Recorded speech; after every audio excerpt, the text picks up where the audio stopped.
Ready. Good morning, everyone. Welcome to the second annual Campus Free Speech Roundtable. Just a few housekeeping items just real quickly. You all saw where the restrooms were outside. The way the microphones work, there's a little red button when you want to speak. Just tap down once on the microphone and that will keep it on. When you want to turn it off, please do and just turn it, it'll turn red. And way we'd like to do this is I'd like to have the members introduce themselves and then everyone else introduce themselves. Then I'm going to have Fire speak a little bit just with some statistics at first, and then we'll call on certain members. You guys, I'm sure, all have something you want to say. I want to give us some guiding things. This is obviously a huge issue on campuses and worldwide, whether some people want to acknowledge it or not. But again, I give everybody a hearty welcome and thank you for coming. This is really an important issue. So I'll start off just by saying welcome, members of Congress, students, concerned alumni, and higher education experts. I want to thank everybody again for being with us here today. A year ago, we held our first annual Campus Free Speech Roundtable. It was the first of its kind of an event, but one that we will continue to have every year. And we brought together lawmakers, alumni, stakeholders to outline free speech concerns, bring to light the actual and real imbalance that occurs on college campuses, university campuses, and actually now being a position on medical school campuses. Remember, free speech is guaranteed in the Constitution. It was the First Amendment for a reason. It was the most important amendment. We had hoped that this would be a bipartisan conversation. Unfortunately, Democrats have refused to acknowledge first that this is even a problem, and then subsequently that they would even discuss the issue. This free speech is a problem, and it needs to be acknowledged. It was just a year ago in Ed and Labor markup that one prominent Democrat told us of free speech that there is, quote, no problem here. Subsequently, I introduced an amendment to make university access to funding from a $3.5 trillion package conditional on the institution upholding students' rights under the First Amendment. Every single Democrat voted no.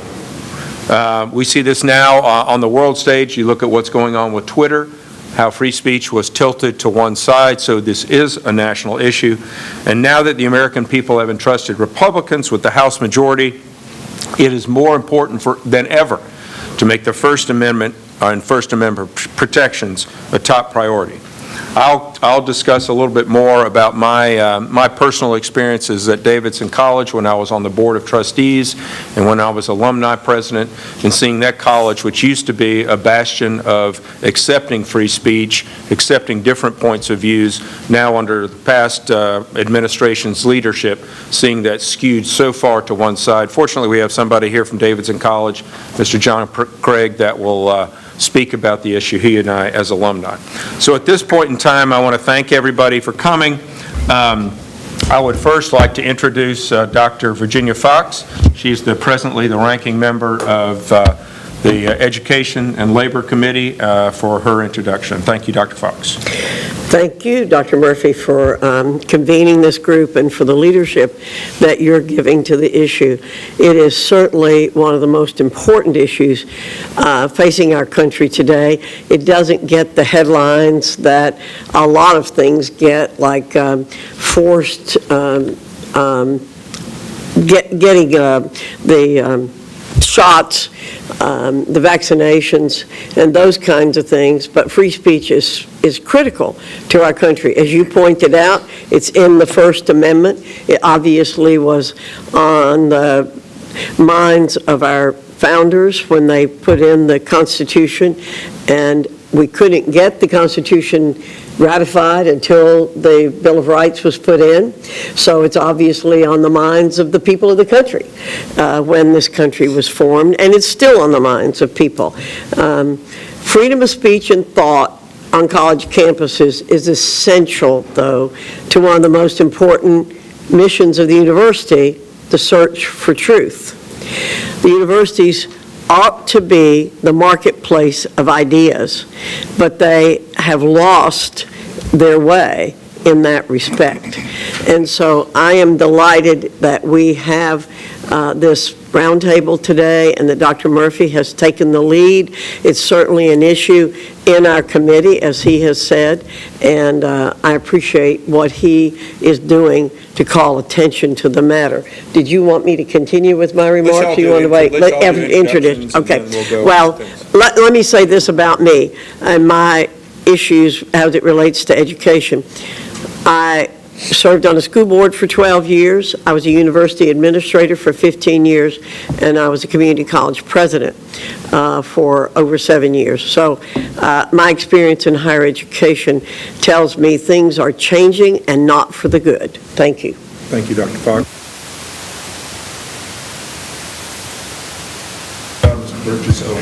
Thank you, Rick. I just wanted to say real quick, first of all, I have a great history with YAF, well before decided to become a congressman. We spent a lot of time together, and I really appreciated that. I will continue to appreciate the fact that young people getting involved as you are right now.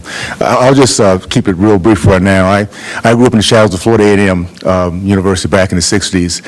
12 years old, I had a chance to spend time with a bunch of college kids demonstrating in front of Florida State Theater. At a time, we could not go into that theater because of our color.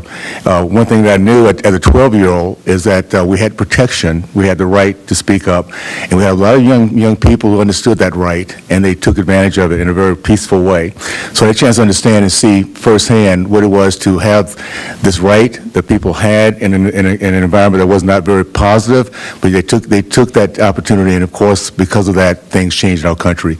So I'm excited about being part of this process. We have a real issue in our country when our young people don't understand the most fundamental part of our country, which is being able to speak our voices and articulate ourselves and know that we can be safe in our process. So I look forward to having this conversation, be part of finding solutions we need to as we move forward, for sure.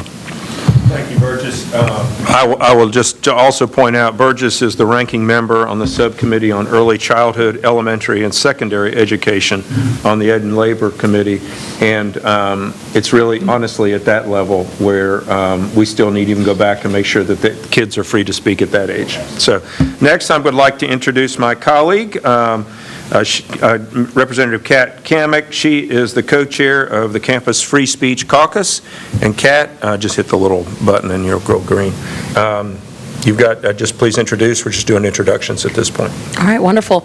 Well, thank you for having me. I feel like sometimes Congress is a little bit like college.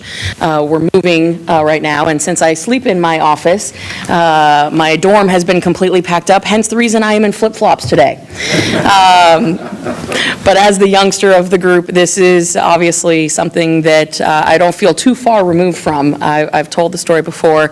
My first experience as an undergrad in my Latin American politics class, I immediately was told that white Republican men were the reason for all of world's conflicts. And I knew then this was going to be a very interesting class. So after almost basically being failed and kicked out of class and the professor trying to get me kicked out of the university, I realized this was a real problem. So I'm really proud of the work that has been done today. I want to thank my colleague, Representative Murphy, for his efforts on this. This is clearly a passion project that he has worked tirelessly on. So I'm excited for his contributions and his leadership on this. And as we move forward, the issue of free speech on our college campuses couldn't be more important, particularly as we see our nation so divided. So for today, I'm excited to listen rather than chat. But thank you so much for everyone being here today.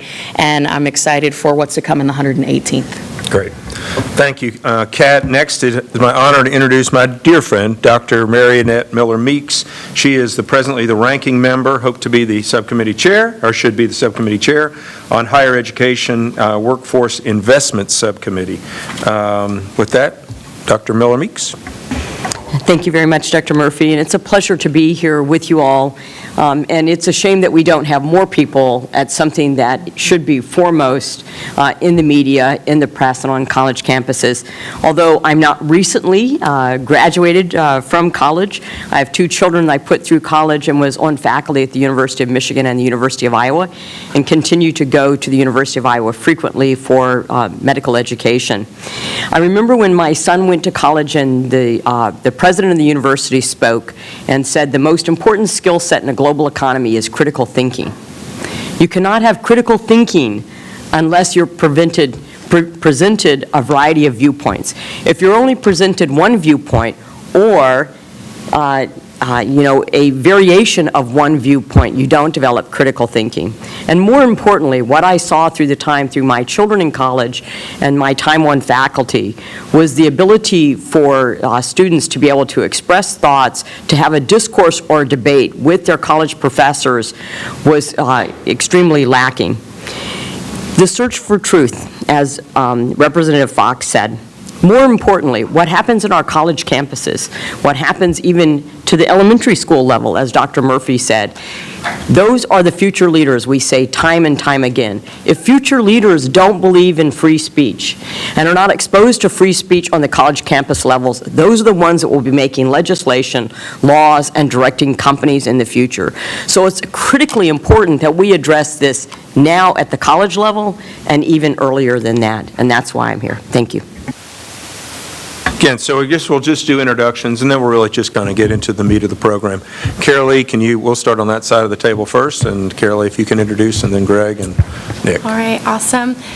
My name is Carolee Geis. I am YAF's Capitol Hill Outreach Director. It's an honor to be here representing a group that has been around, founded in William F. Buckley's living room in 1960, and glad to be joined by members who prioritize. We know time is your most precious resource here serving in Congress, so thanks for prioritizing students, their rights on campus, and speaking to our programs and everything like that, going to campuses. So I want to keep this brief because I think the best thing you can hear from today are YAF activists, Nick and Cameron, who can speak firsthand to what's going on campus right now. But it was not long ago that I was on campus myself. I know many schools represented here are Ivy Leagues or top-ranking universities. I'll be the first to admit mine did not attend one of those, but campus bias happens on college campuses that you might not expect. So I'm a graduate of a small Southern Baptist school in Birmingham, Alabama, worked to start a YAF chapter there, and was denied approval on campus by the faculty senate because they said out loud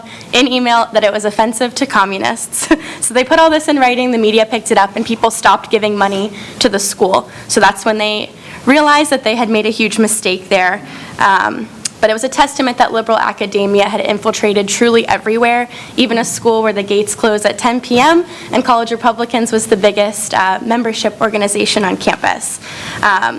So one more thing I'll add is that one of our most popular speakers with students, Michael Knowles, says that college campuses are like looking into a crystal ball 5 years in the future of the rest of the United States. Things like banning books, burning flags, diversity, equity, and inclusion, that all started on college campuses and now seeped into our corporations and even into Congress. So again, I thank you and excited for the 118th Congress with you all. So I'll pass it over to Greg. Great.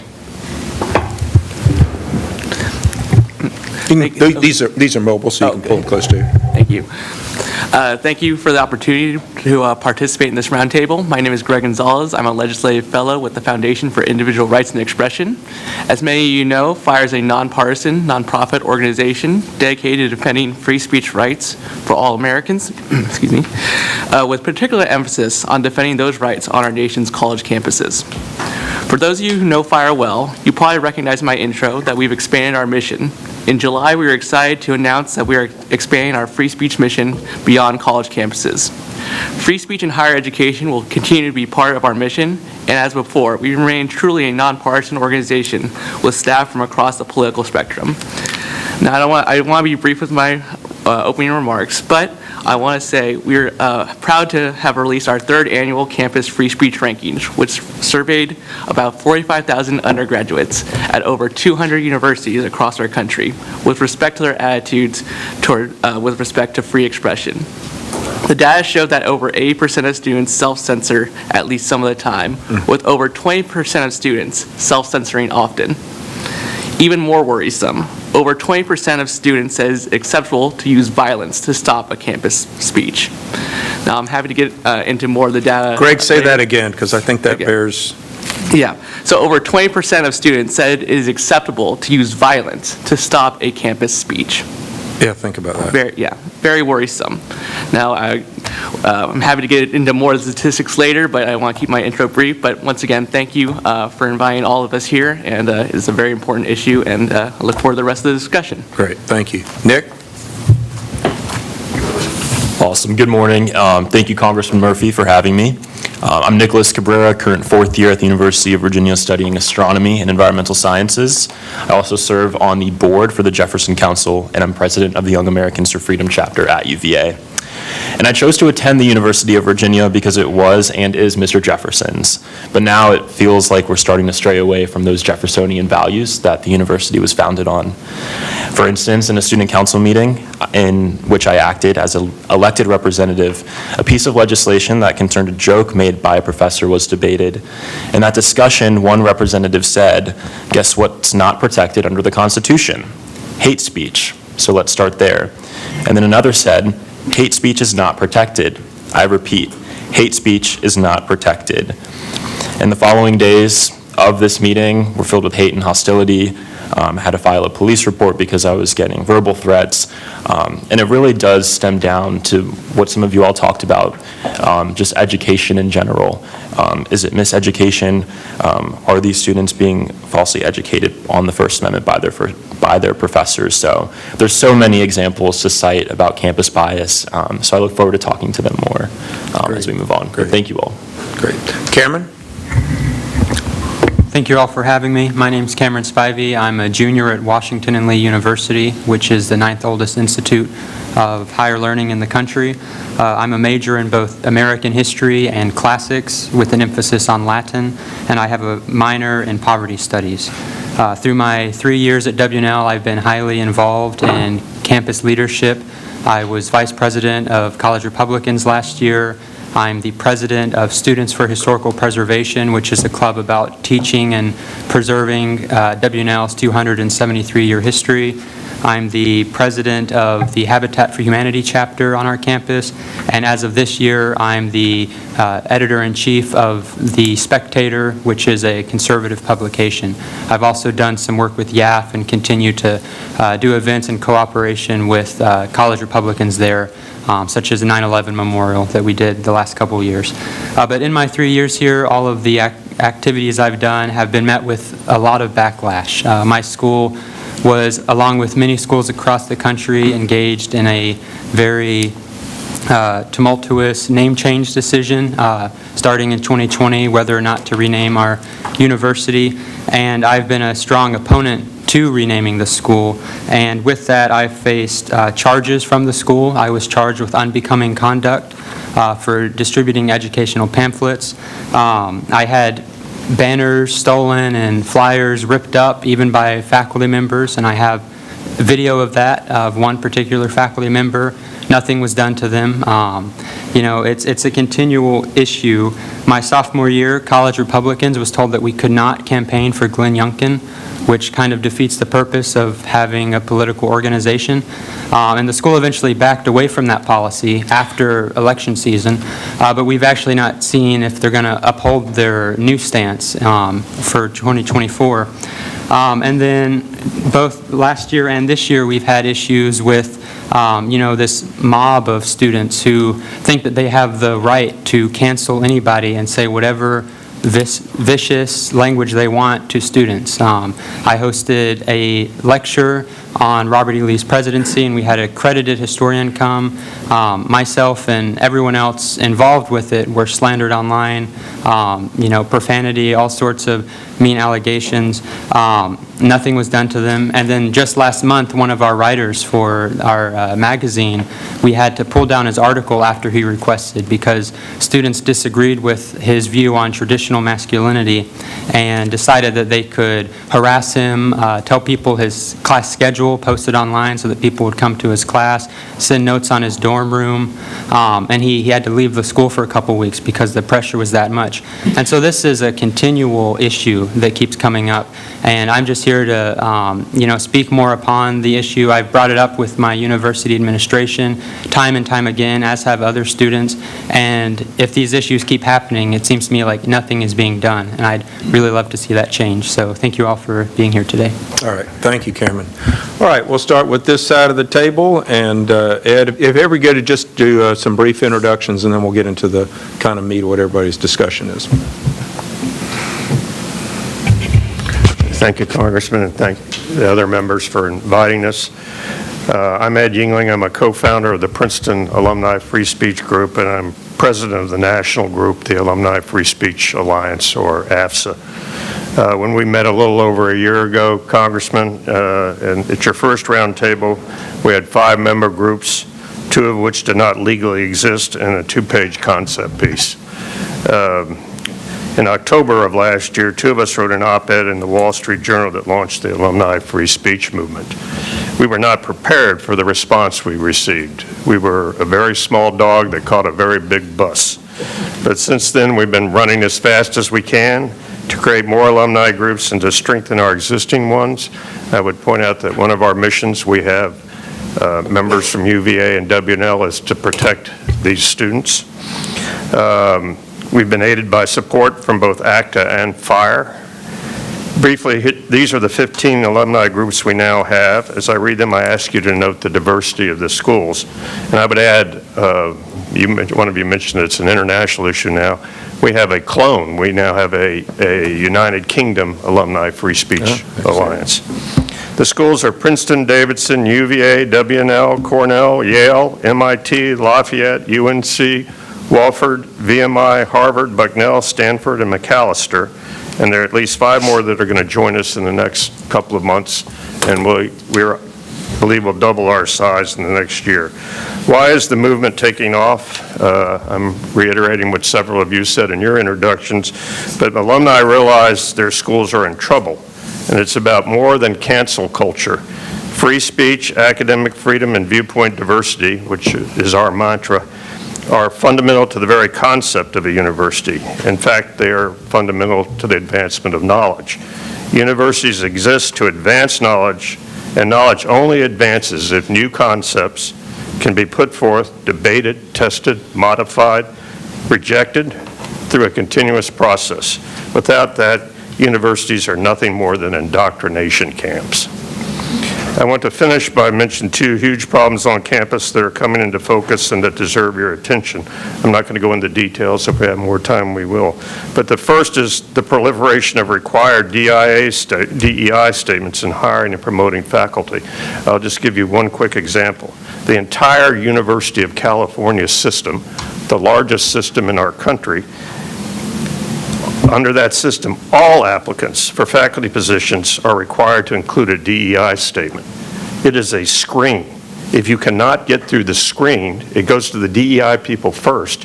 You cannot even be considered by the medical school or the history department or any department. This is clearly unconstitutional in public universities, and because it's mandated speech and it violates the First Amendment, and I think that's what your amendment on the floor was about, Congressman. The second issue I won't go into, but it's more and more coming to fore, is the massive increase in the DEI bureaucracies. It is a major reason costs have grown so much, but it's worse. The bureaucrats, many of whom are DEI officials, are now to some degree running the campuses, and I can give you more examples when we have time. Thank you. Great. Thank you for your leadership, Ed. Raj, nice to see you again. Thanks for having us back, Dr. Murphy and fellow members of Congress. I'm here as a Vice President at Young America's Foundation, as well as an alumni member of one of the groups that Ed mentioned, the Cornell Free Speech Alliance. You asked us to consider several questions as part of today's discussions, and I thought I'd give you a brief case of one of those, of Binghamton University, which is part of Young America's Foundation's work. We've been filing a lawsuit against. This is an institution in New York State that's funded largely by state and taxpayer dollars to the tune of tens of millions of dollars each year. And this case illustrates for us, I think, the current challenges many students around the country face. The stated mission of Binghamton is committed to collaborative, transdisciplinary research, artistic endeavors, and high-impact educational experiences with a particular focus on diversity, equity, and inclusion. And of course, as part of that, Young America's Foundation was to sponsor a prominent free market economist, Dr. Arthur Laffer, in 2019 to give a campus speech to students exactly for that purpose, to provide a high-impact educational experience. But leading up to this event in 2019, nearly 200 members of an organization called the College Progressives verbally and physically assaulted members of the College Republicans, which were hosting Dr. Laffer for a campus event. And what did the campus police do? They didn't hold the protesters accountable. Instead, they removed the students from where they were tabling on campus. If you follow the account of the event, subsequently we sought assurances from the university administration that when Dr. Laffer was speaking on campus, they would provide security so that this would not happen to him, so that he wouldn't be shouted down by a heckler's veto. And the university declined to provide any such assurances. Despite their knowledge of plans to violate the basic constitutional rights of this guest speaker, the students who were part of the College Republicans and Young America's Foundation, the university failed to take action and in fact actually reserved a room immediately next to the speaker's venue for protesters to gather. So you can imagine on a college campus in a building, this is the room right next to where the speaker's speaking.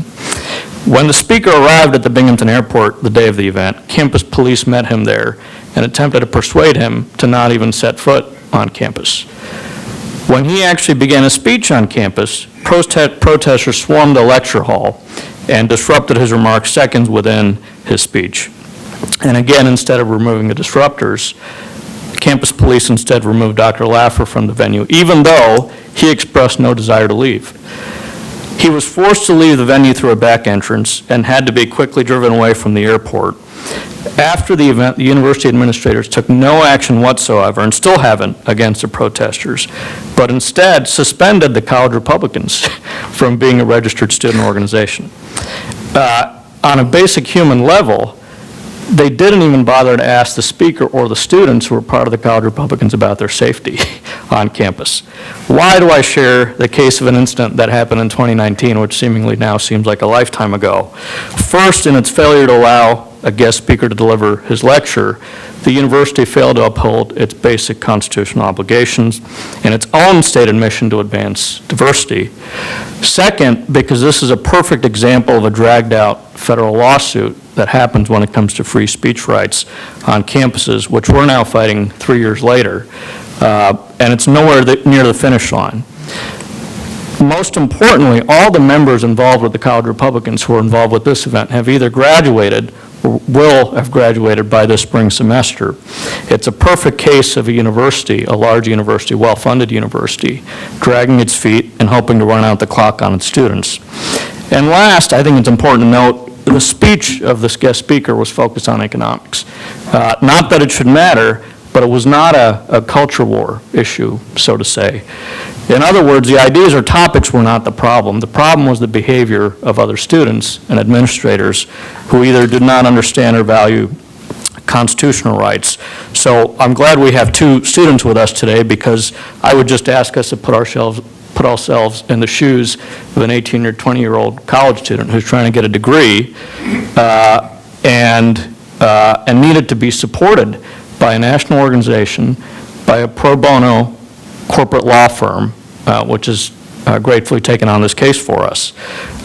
This is why I think many of us are grateful for those of you in Congress who've taken an interest in free speech rights at our educational institution, because unless people in positions of power ask these basic questions and impose real consequences on our educational institutions, they have no incentive to change any of their behavior.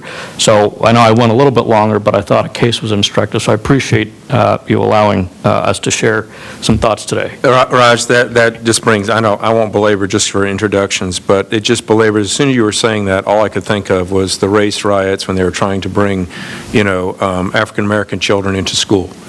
And it is literally the exact same thing that's going on. And at some point, further in discussion, I'd like to know if the ACLU is getting involved in any of this, because they should be. This is civil liberty.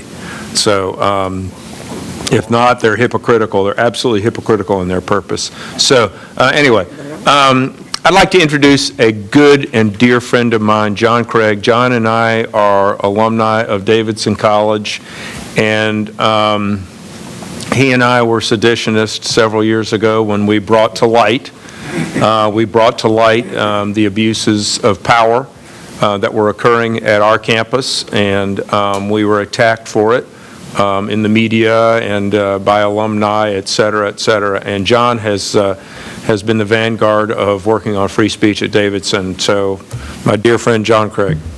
Thank you, Congressman Murphy. It's a great pleasure to be, and other members of Congress, great pleasure to be here. And I do owe a special thanks to Congressman Murphy because he was a key founder in our group, Davidsonians for Freedom of Thought and Discourse, otherwise known as DFTD. We have a long name. We've been at work since 2018, and I'm going to talk a little bit about the progress we've made. Not as much as we would like, but some. Davidson was one of the earliest groups of campus groups like this to form. We are a member, and we're a founding member of AFSA, the Alumni Free Speech Alliance, and I'm treasurer of that, board member and treasurer of that. And of course, our goal is, with AFSA, is to push back on what amounts to the new McCarthyism, as former U.S. Secretary of the Treasury and Harvard President Larry Summers describes it, of speech suppression. That's what we're talking about, the new McCarthyism. Now, the freedom of expression problems at Davidson are all too typical to you.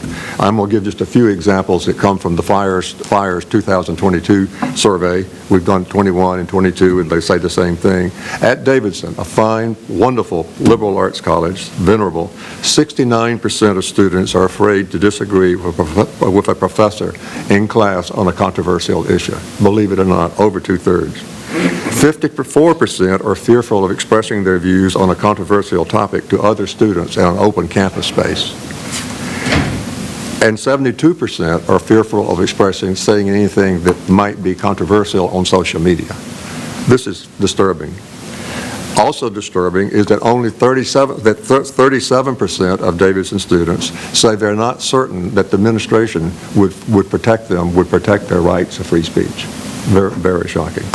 As an example, not nearly as shocking as was reported by Raj, back in the fall on this survey, we found that about 15% of Davidson students do agree that you should shout down speakers and interrupt speakers. We did have an incident at Davidson, and it was managed very well, and I'm proud of that. The occasion was parental rights, a debate. A group of students tried to disrupt it on nothing to do with parental rights was their issue, but we managed to get it back under control, and it was well managed, so I'm very, very proud of that. One has to ask, how can this situation be at a premier liberal arts college like Davidson, where freedom of inquiry, exposure to competing ideas and viewpoints, and open discourse should be at the very heart of what education is all about?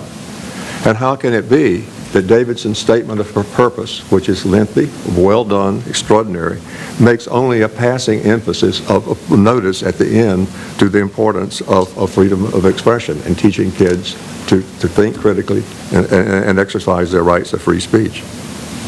Now, what has DFTD accomplished over the last 4 years? We've made some progress. A task force was appointed last year by the president of faculty members, trustees, students, and a member of DFTD, former Governor Jim Martin of North Carolina, to draft a Davidson College commitment to freedom of expression statement. It was produced. It's been a year. It has still not been adopted. We are assured that under the new administration that steps are underway to first have the faculty adopt it or consider it for adoption, and then hopefully the board. We're watching that process slowly. We of course think it's glacial, but we're optimistic. And if, as I said, if this statement is adopted, we think it's important the Board of Trustees adopt it. Now, of course, getting this statement of expression, of freedom of expression, the Chicago principles adopted, is just the first step. Davidson will join some other 87 other universities that already have statements like this. And we are urging that new student orientation have a major built-in component on freedom of expression and viewpoint diversity. And we'll be sponsoring speakers to come to Davidson who represent a broader range of viewpoints than are now done.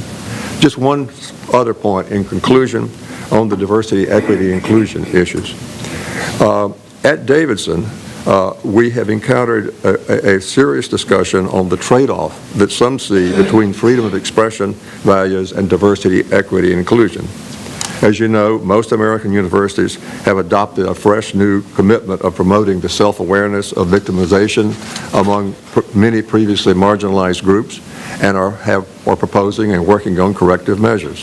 Their mantra is diversity, equity, inclusion, as we all well know. We see value in this. Our concern is that while this mantra is devoted to inclusion of every diverse trait of human conditions, it does not extend to diversity of ideas.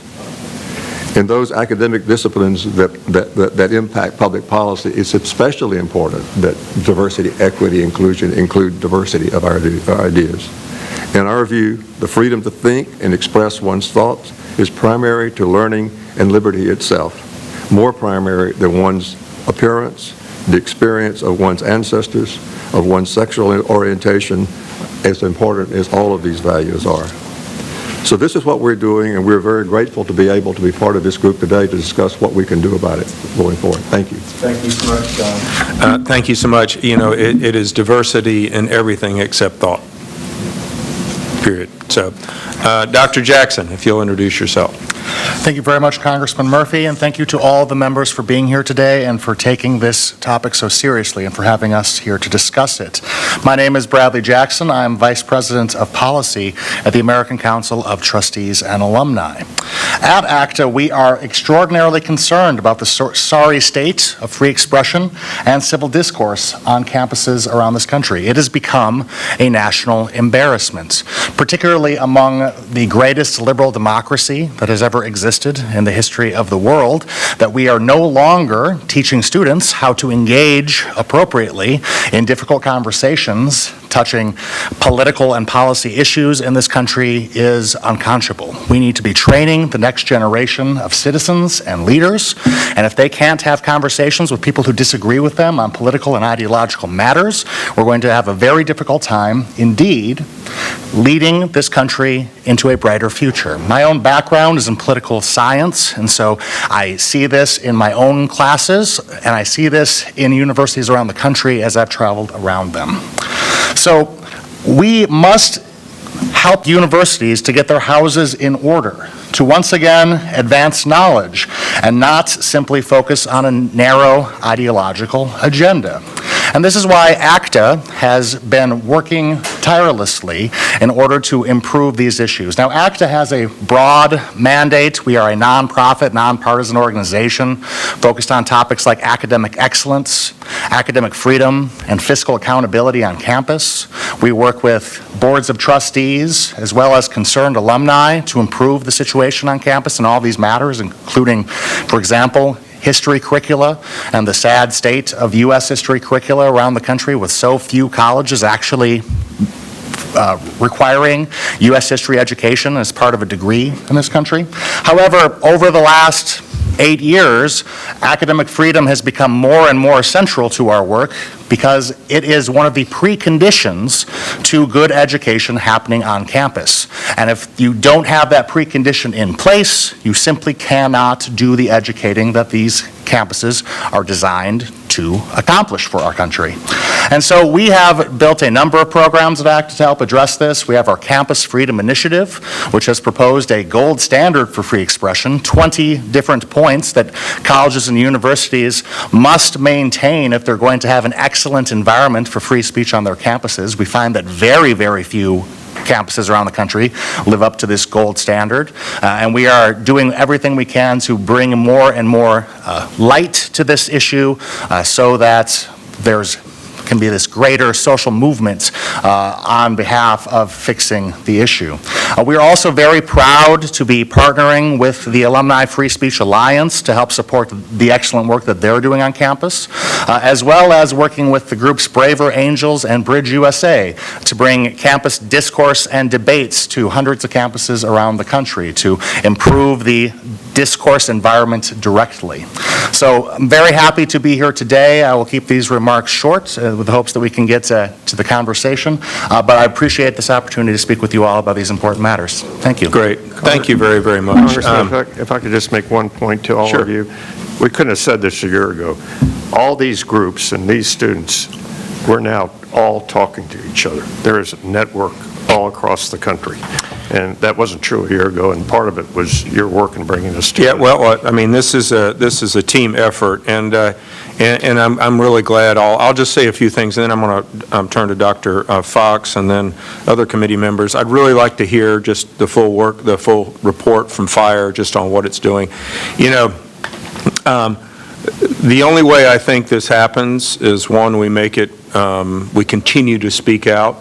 I still don't know how much that really, in the hollowed halls where they're in their bubble, listen to us, and I remember hearing that back on campus. I will tell you one parting gift I was given at Davidson, my last Board of Trustees meeting. Davidson is a Presbyterian college. It's less and less so due to the last administration's dilution of it. But as I was asked to actually give the prayer, but when I walked up, the Board of Trustees chair came up to me and asked me, please don't say the word Jesus in the prayer. Point blank. And I did anyway, but as not to offend, but it just is the cancel culture. The only way, in my opinion, we get to this, we actually make things tied to money. And that's the only way that these places listen. Sadly enough, they have abandoned, in so many instances, the First Amendment, and sometimes they're going to have to be made to understand it. So with that, I'd like to just open it up. First go with Dr. Fox. She's been a champion on ed and labor as the ranking member now, hope to be the chairman as we go into the next conference, and she knows the nuts and bolts. And so, Dr. Fox, if you'll speak a few words. Thank you again, Dr. Murphy, and I want to thank all the folks who are here presenting, because you have done such a fantastic job of presenting the issue to us and talking about the challenges that are out there, and they are great. And again, I think it's important that we present those. I didn't have these in my remarks to make, but I have to respond to what Dr. Murphy said. When I was in the legislature a long time ago in North Carolina, Ann Graham Lotz would not come and speak and pray before the Senate because she had been told she could not invoke the name of Jesus in her prayer. As we do here in the Congress, we had a chaplain that came every day, but they had guest chaplains, and the guest chaplains were told, no, you can't. This was 20 years ago or more when this happened, and she told me directly, I will not come and pray because, do the opening prayer because of that. I did want to mention one other thing before I forgot it. Thanks to Dr. Jackson, he helped me find the title of a book. I was at the Institute for Humane Studies annual meeting. I can't remember if it was last year or this year, but there's an excellent book out there that I'll recommend to you by Keith Whittington, entitled Speak Freely, Why Universities Must Defend Free Speech. And I got a copy of the book there from the Institute for Humane Studies. We don't have anybody, but there's so many groups working on this issue, but I want to mention that to you all because I read it. It's, I don't know, 220 pages or something. And I will tell you, the conclusion is, the way I read it, is there isn't a lot we can do short of emphasizing the First Amendment. I mean, we can't really improve upon the First Amendment. It says free speech. It doesn't have lots of little caveats in it, like not if it offends somebody, not if you consider it hate speech. It's free speech. And so that if you want a sort of a short thing that you can read, I would recommend that to you. As Dr. Murphy has said, our committee is devoted to maintaining the right to free speech, and we've talked about it a lot.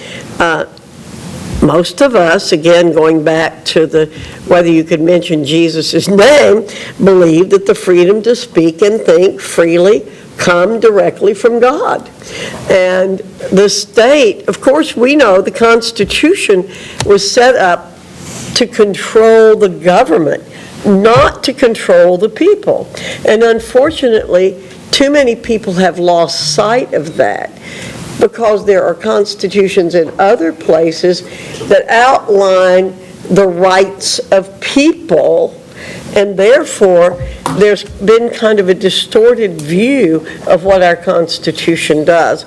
So I want to say that we will continue to work on this issue in the committee and to do everything that we can to promote the fact, not just the idea, but the fact that our country is based on the idea of freedom of religion, freedom of speech, freedom to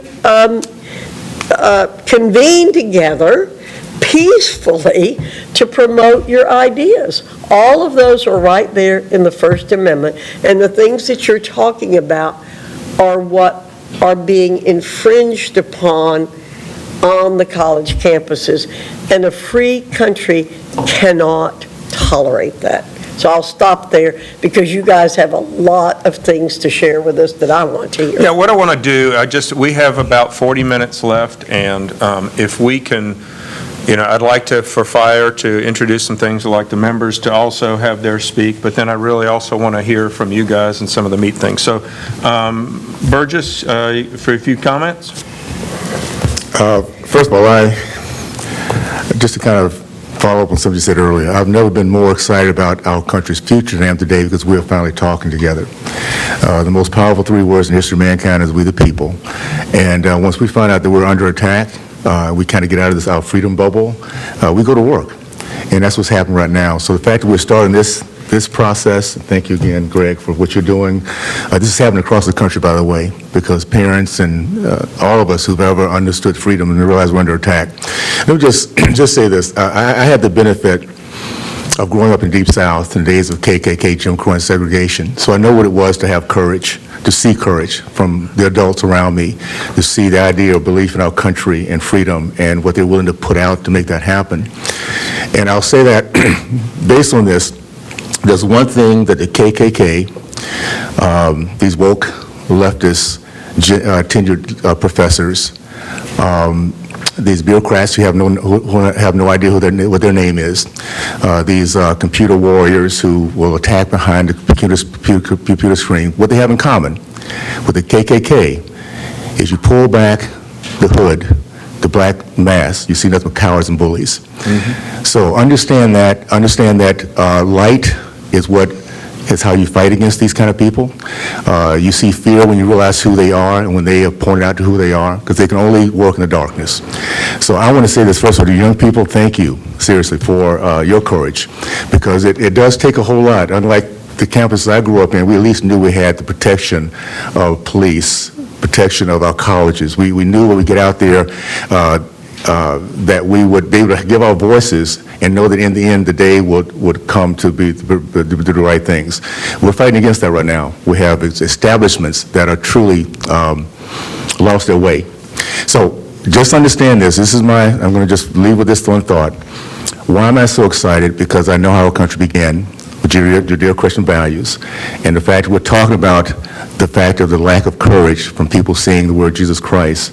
We need to point these people out and put people in office and people in positions that can say the words that they believe are right, that they believe they have the right to say without feeling they're going to be attacked by that. So we're in a good place. I want to say that as we move forward in this process. I know it seems kind of dark right now, but believe me, guys, the American way wouldn't come through with this, and we'll do the right things by making sure the right leadership is in place. So just want to say that real quick. Well, thank you, Burgess. You have a fantastic story. If you look at the pandemic and some of the silver linings, I think this was one, because parents actually got involved and saw what they were being taught in school. Not that it slowed much, but I think it actually has. I think it's shown light on that issue.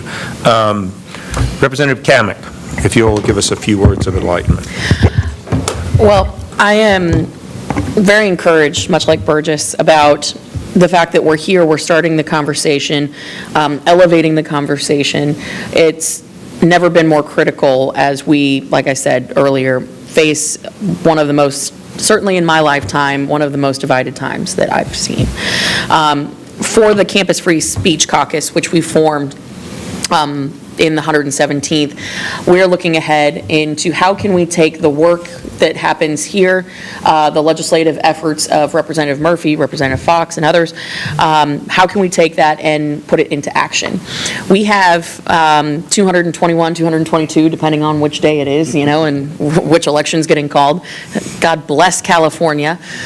Bless their hearts, as we would say in the South. And New York. As we have these members who believe that we do, that free speech is critical and paramount. Our First Amendment rights have to 100% be protected at all costs. We think that we can take the work that's being done legislatively and turn all of these members, all 221, 222, into frontline warriors. So the Campus Free Speech Caucus will be launching a congressional Campus Free Speech Challenge. There's a lot of C's in there, so I had to read that. Like you, we have to come up with a little acronym for it. But really creating a list of things that members of Congress can do, because we all represent universities and college campuses, that they can do to be on the front lines, pushing these initiatives forward, helping champion the legislation that's going to happen on the back end, but really taking the fight to the campus and letting students across the country know that we do have your backs and that you have an entire army in Washington, D.C. that will go to bat for them. So I am looking for feedback on what would be most effective, because if there's one thing that I hate, it's having a meeting for the sake of having a meeting. But real tangible things that we can move forward with that can be part of this challenge of, hey, go speak to a class, bring a speaker, debate a piece of legislation. Let's really bring the fight to the campus where it's at and put Congress on the front line. So I'm looking forward to that conversation. Great, thank you. I will say that it's good, and I think, John, we did this at Davidson to let students know that alumni support them. And that's really critical, because you may not be a parent in your classrooms with your professors, but to know that you have the support of people who really are very, very important to the university is critical. I will mention one thing. I believe, Ed, you brought this up about everybody having to sign something in the California system. I'm happy to say that the Board of Governors in North Carolina 2 months ago removed that. You can still do it if you want to, but it is no longer mandatory that you sign that statement. That was a big move by the Board of Governors. In fact, it got the Democratic governor of North Carolina now to try to reform the Board of Governors because he didn't like that initiative. Yeah, So there have been some progress in North Carolina, but again, so many schools, UVA is another one. If you're even a normal, old-fashioned liberal, there's no point in applying to be a faculty member. Yeah. Because you can't pass a screen. it's absurd. So, Dr. Miller Meeks, the great landslide from Iowa, she won by 6 votes last section, and now this year she's taken that up to 6%. So she is an overachiever. Well, thank you very much. And then I really want to just say thank you to the students that are here and how very challenging it is for you all to be able to have expression. And then how difficult it is for parents who raise their children a certain way to send them to college. And I have this with parents who come to talk to me who say their children come back from college and call them racist. And several comments have been made about, religious beliefs and conversation. But this is vastly more than religion or a religious belief. That's not the only thing that's being censored or canceled. And I think that we saw this a decade ago when if you had a different viewpoint on climate than certain individuals that were traditionally accepted, and science isn't consensus, but science has become consensus. It's not a consensus of thought. And that then you had elected leaders and politicians, some of whom are in the House with us today, that wanted you removed from a university as a climate denier. So it's creeped into climate.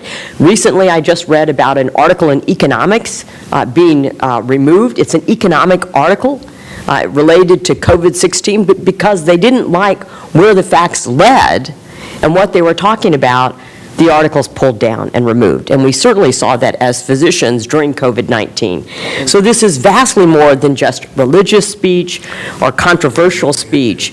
It really is related to every facet of our life: discovery, truth, progression of knowledge, debate, discourse. It's so vastly more important. Perhaps we're a little late to the game, that because we want to encourage people, we want to accept different kinds of speech, that we've let this go too far. But we're now trying to correct what has gone way too far, and that all speech, whether you like the speech or not, all speech, and the answer to speech you don't like is more speech. The answer to misinformation is more speech. It is not less speech. So in our state senate, when I was a state senator, we actually had to pass a bill for free speech on college campuses. And if free speech means you have a space that's on the back 90, that's not free speech, and that's not support of your free speech and your First Amendment rights or your freedom to associate it as well. So you all are really taking the brunt of this, and we're going to be here to listen and then to see where we need to take action. And unfortunately, the ACLU is not with us on this, Dr. Murphy. They've actually abandoned support for free speech. They've abandoned it in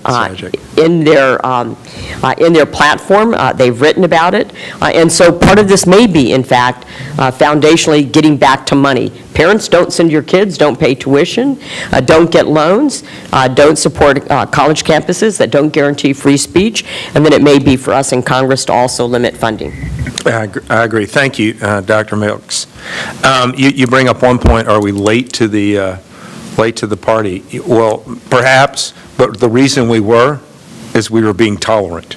What they preach, but they don't, what they say, but they don't behave that way. So we were trying to actually be tolerant of others' opinions until ours got canceled. So, all right.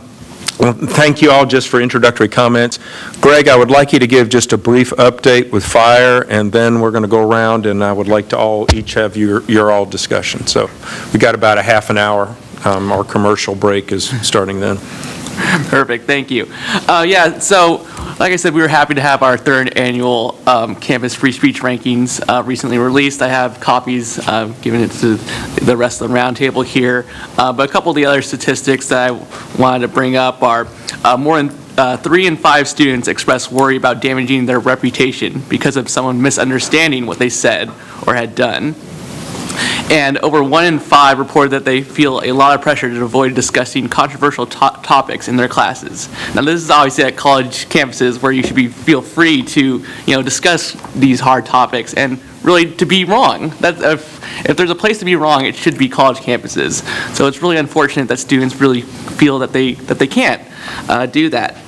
And another thing I also want to highlight is a lot of college students' feelings, how they feel, whether they can really express themselves. A lot of it comes to how they view the administration. If they view the administration as someone that will back them up when there's a free speech controversy. About 1 in 4 students reported that their college administrator's stance on free speech on campus is not clear. Okay? And 1 in 3 report that it's unlikely that administration would defend a student's right to express his or her views if a controversy occurred on campus.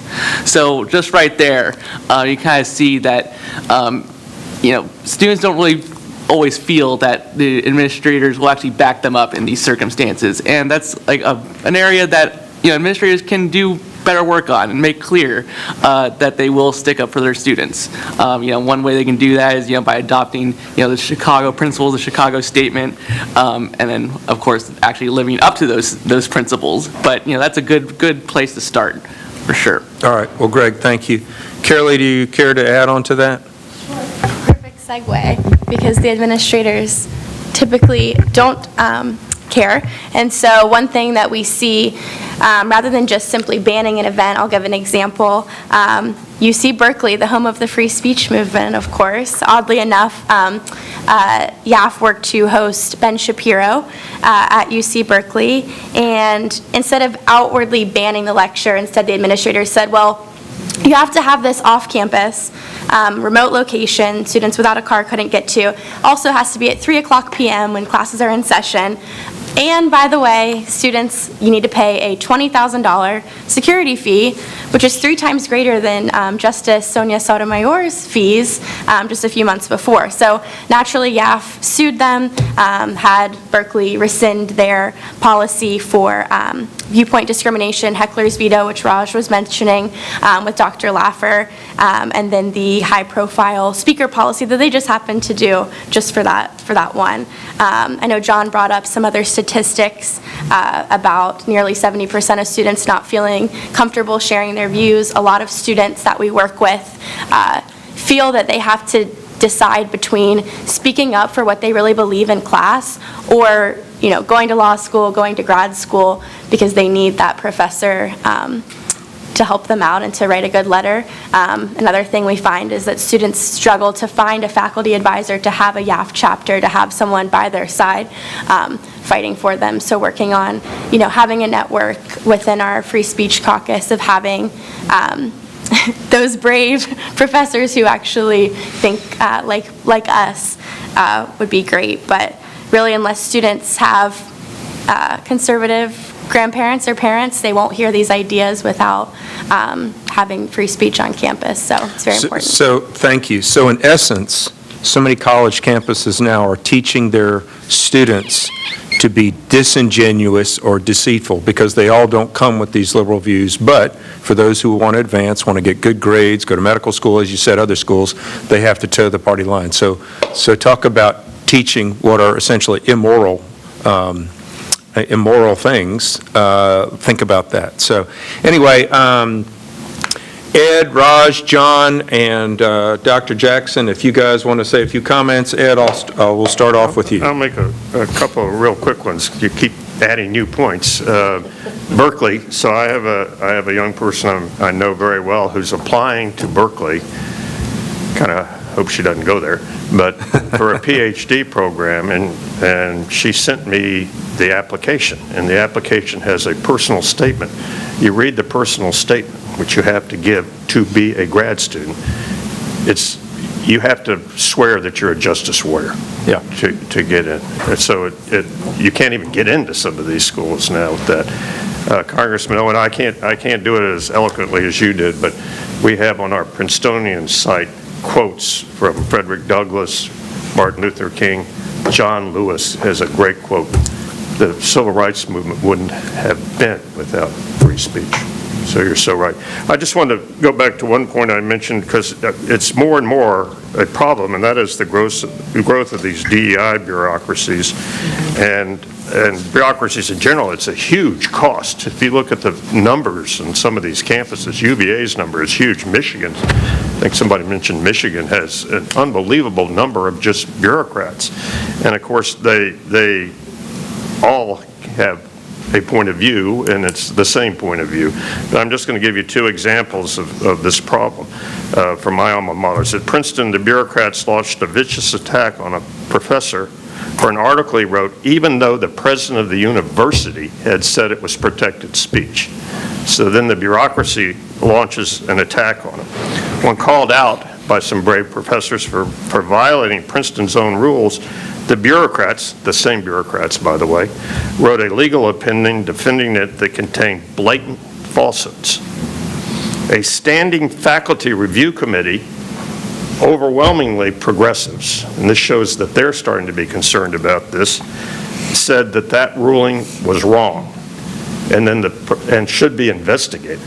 And then the president of the university, apparently afraid of his own bureaucracy, overruled his own faculty committee.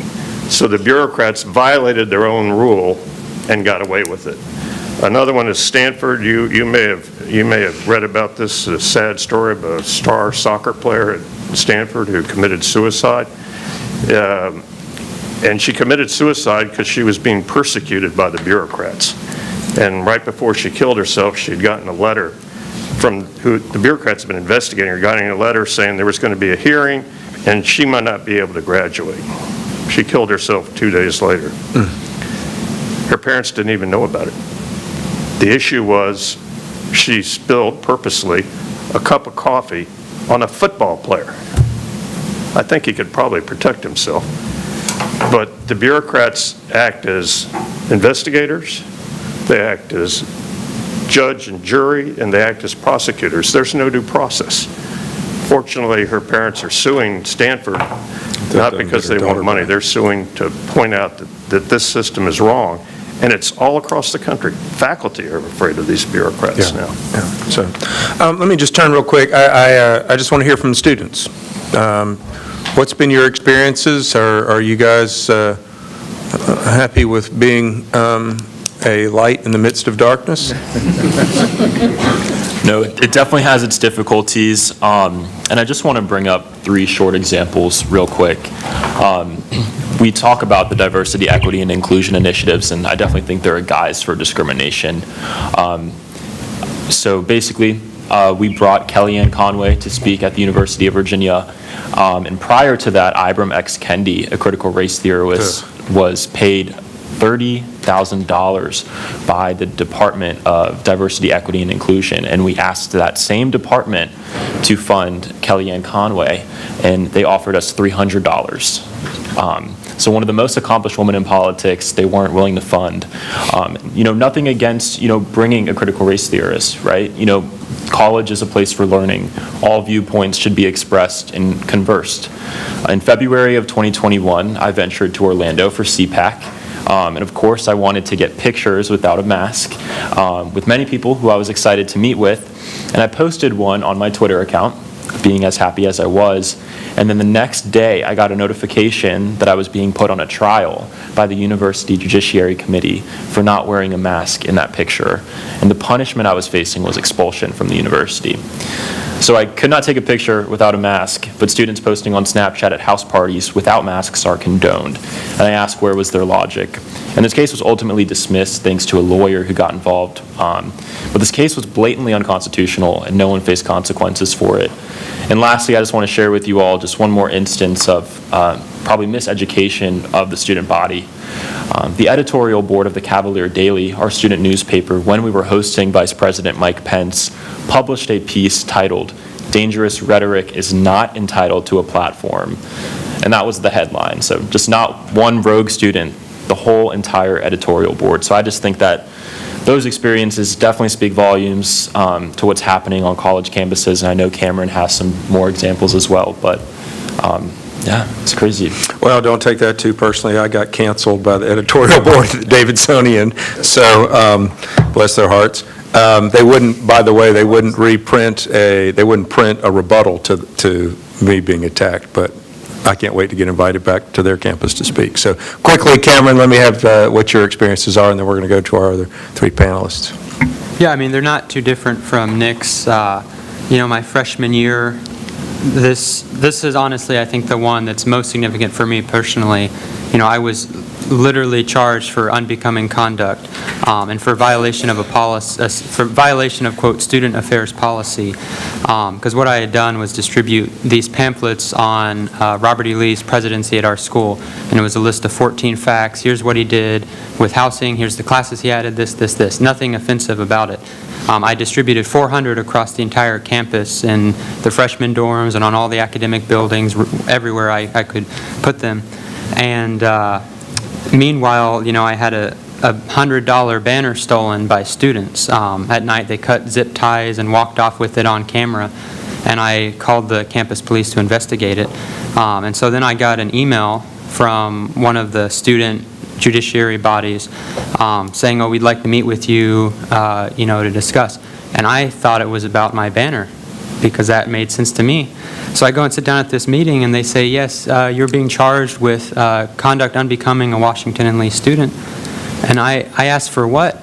And the person said that he couldn't disclose it at the time. And so I had to wait until another meeting that they had with me, with more people. And they told me for violation of student affairs policy. And I asked what policy I violated, and we ended up getting fire involved and alumni got involved, because there's no such thing as a student affairs policy anywhere on our school's website. It's completely made up.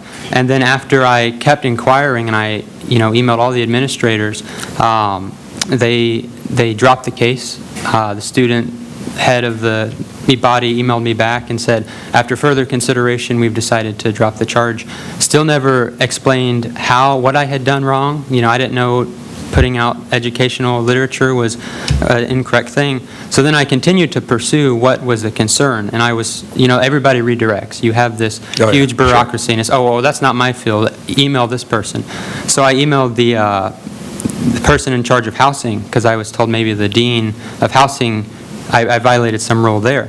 And I emailed him, and he said an email that, well, while there's no official policy, everything has to be approved by our department. And that's just the sort of the work. And this issue was just one of, many that have happened. And the students who stole my banner, there are two different ones because it was stolen twice. It was stolen, put back up, and I had approval for it. And then it was stolen again.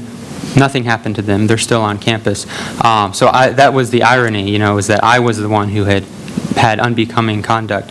And it's an instance of administrational oversight again and again, because the students couldn't tell me what I was charged with because they didn't know. I distributed the pamphlets at 4 a.m. alone. Nobody was with me. Nobody saw me do it. And then somehow I get charged. I had told a campus police officer I did it just to let them know. So it was not in the students' hands. They're not the ones that reported it. It was the head of the student affairs. And so it's just a continual issue. And again, I had spoke to our president of the school and asked him to, get involved, and it's always the same thing. Well, that's not my responsibility. It's 1930s Germany in a way. And to your point, McCarthyism. So thank you guys. Thank you guys for coming and being brave enough. John, and then Dr. Jackson, and then Raj. Thank you, Greg.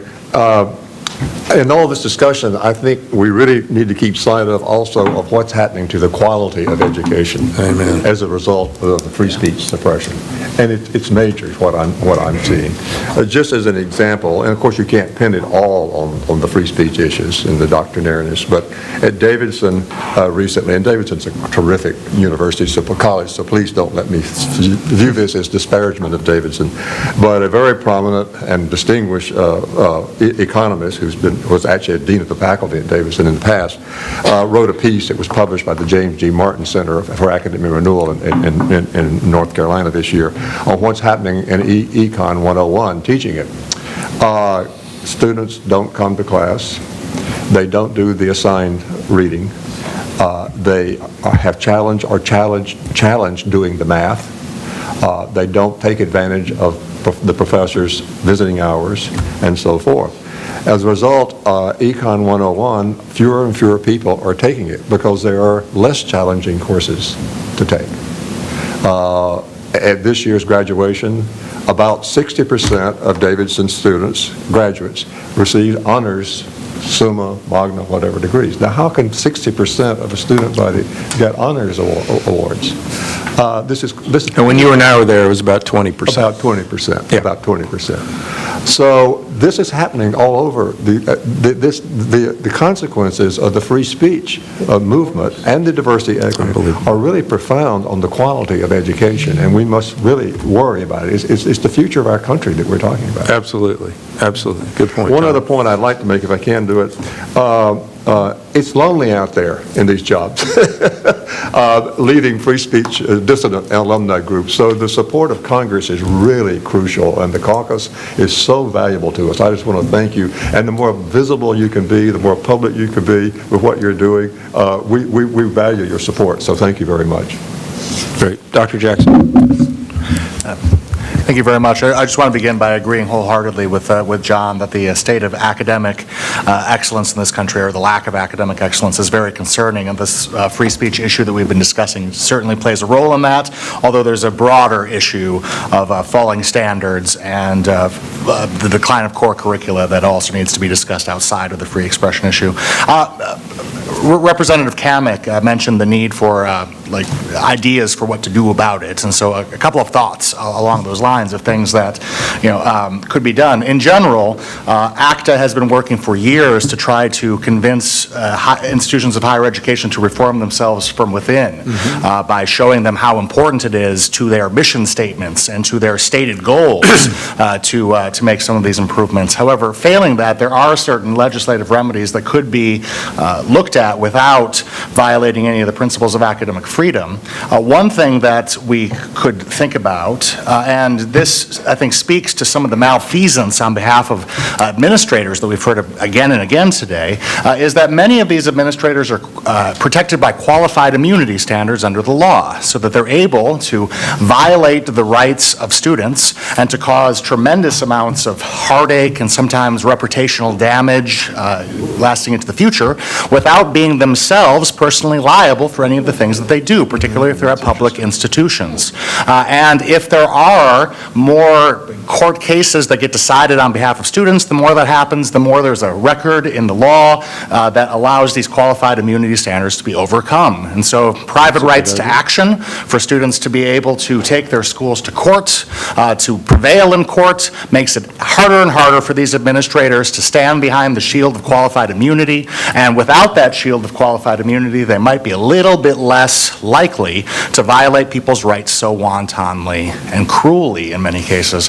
One other thing to be said about this is that even if colleges and universities don't always take the alumni and others as seriously as they should, their students, et cetera, they do take the accreditation process very seriously.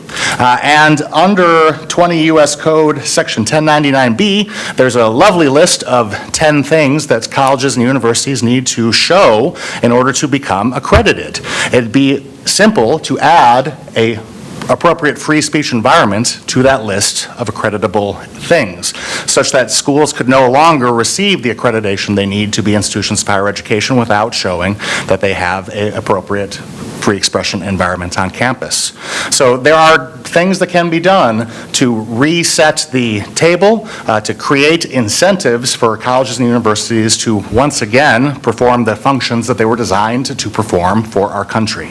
So thank you all again so much for having us here. That was excellent, Dr. Jackson. Dr. Fox and I are sitting here, and President Kamek, we're shaking our heads. We were not aware about that. But you hit them where it counts, and because they're not willingly, sadly enough, so tragically, sadly enough, they're not willing to do this on their own.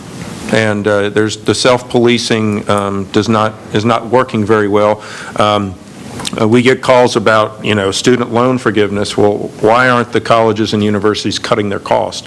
Instead, when I was on the board at Davidson, it was add a new vice president, and increase the bureaucracy and load it on the students.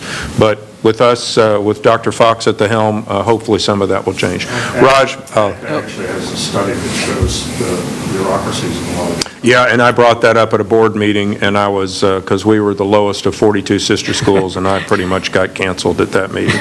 So, Raj, we have, go ahead. I was just going to say, Congressman Guy Rushenthaler introduced the qualified immunity, I don't know the name of it, but to be reintroduced this Congress. So he's a member of our Campus Free Speech Caucus. For people on campus? Qualified immunity for professors, like yeah. Rushenthaler, okay. Great, good. Real quick, Greg, and then we'll turn to Raj. Yeah, so, thank you, Dr. Jackson. There are some other legislative solutions I just wanted you to be aware of. Censorship comes in, two forms. It's both cultural and, formal censorship. That'd be speech codes on college campuses. So some of the ideas, we've been thinking about would be, grants for orientation programs for incoming undergrads, or orientation programs and programming for high school students, so that when they arrive to college campuses, they understand their First Amendment rights, as well as the importance of free speech culture. Additionally, Congress could also take a look at banning free speech zones nationwide. Right now, there are 22 states that have banned free speech zones. Fire and others have been very successful in advocating for those statutes, but Congress can really finish the job there. Additionally, Fire internally is currently looking at language that would ban adherence or the compelled agreement to DEI statements. So we're going to release that language soon, and we're going to be happy to share that. And the last thing, you had brought up security fees earlier. That's another thing that can be done through statutes, banning security fees.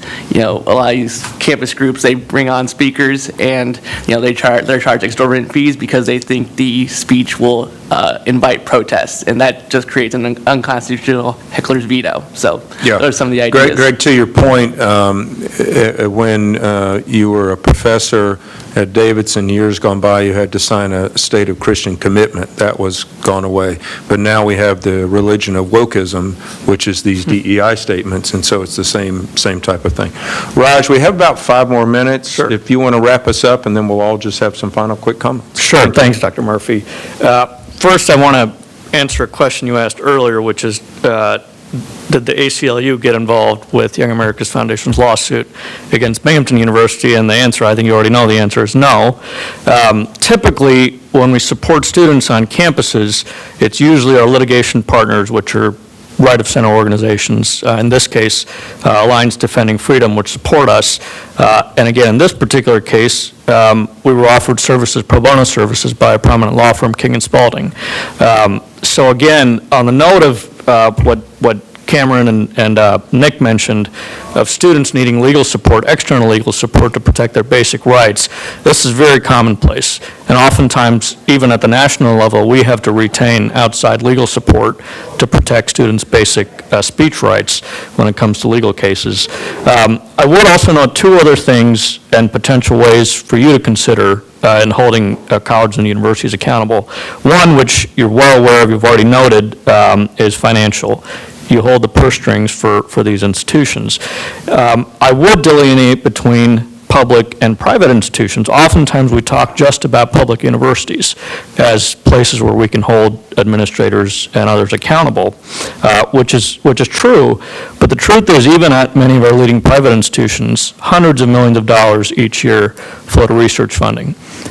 There is no reason whatsoever, setting aside the legal bounds, on a day-to-day level, we can't hold these universities accountable when it comes to research funding. And I know from firsthand account, at my alma mater, Cornell, for example, last year received well over $100 million in federal funding, not to mention state funding. The third, at a more basic level, I would request each of your offices to ask basic questions of the colleges and universities within your districts. What are your free speech policies, and how do you enforce them? That last part is where we often find the issue. Many universities now have figured out that they need to have a written policy in place that says so-and-so to appease those of us on the outside who are trying to pressure them. What they don't do is enforce the policies that are in place to make sure their students' rights are protected. And I think that's an area where we can hold universities and colleges more accountable.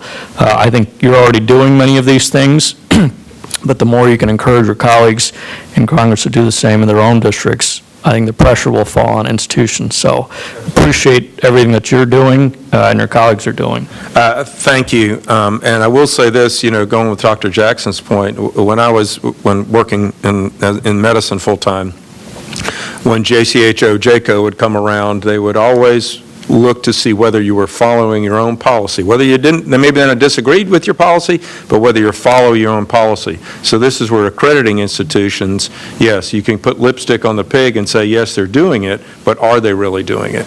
And so, it is just, it's tragic. It's absolutely tragic that we were having to spend 1 kilojoule on this topic, because if you go back to the McCarthy days, it was literally just flipped.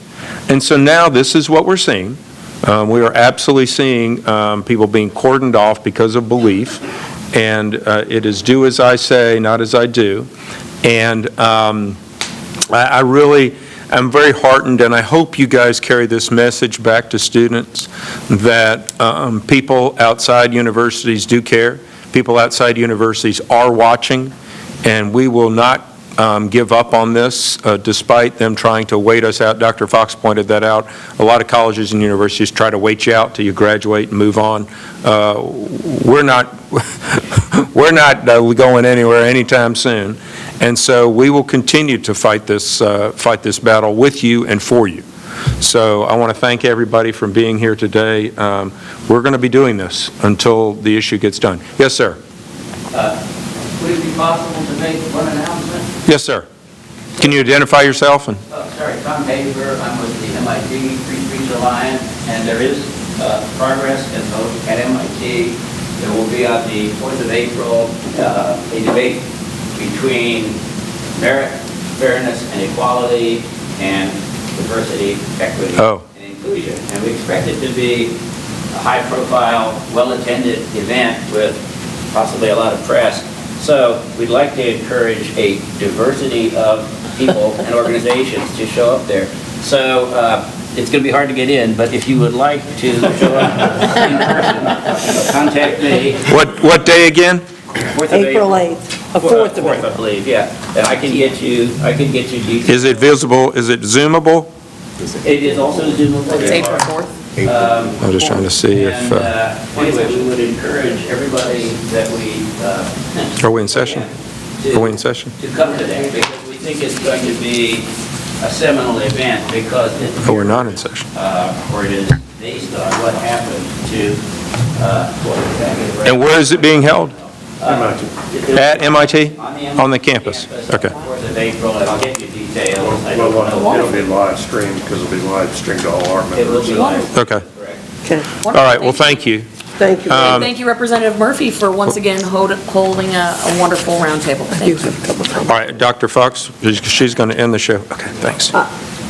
I think Dr. Murphy said this before, and I've said it over and over again. The best thing that came out of the pandemic was the exposure of how bad education is at all levels in our country. And so I think it's very important that we've had that exposure. We have a bill called the Higher Education Act, and I'd really like to change the title of it, because what I think has come out of this today is that, and I don't say higher education anymore, I say post-secondary education, because we've all proven today that this is not higher education. And I have to tell you, I taught for 15 years at Appalachian State University, and I did an evaluation every semester because I wanted feedback from the students. And every semester, from 3 or 4 students, I would get in the comments, "She taught me how to think." And I will tell you, there is no greater thing a student can say to a teacher than "she taught me how to think," because I would refuse to force them to think a certain way. So I think this is something, we need to get back to. Craig, I would say to you, Mr. Craig, one of the things that you said was the faculty is debating on this whether we should adopt this or not.